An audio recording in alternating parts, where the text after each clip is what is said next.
Hi friends, இப்போ பார்த்தீங்கன்னா ராஜஸ்தான் வண்டி இவ்வளோ பெரிய லோடு ஏற்றிட்டு போகுது. இந்தாண்டி சைடு எடுக்க முடிய மாட்டேங்குது, இந்தாண்டி வண்டி லோடு ஏற்றிட்டு போகுது.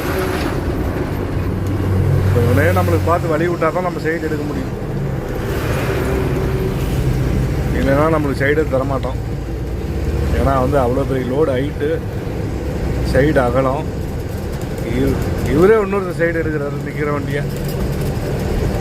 நாம் எப்படி தான் சைடு எடுக்கிறதுன்னு தெரில.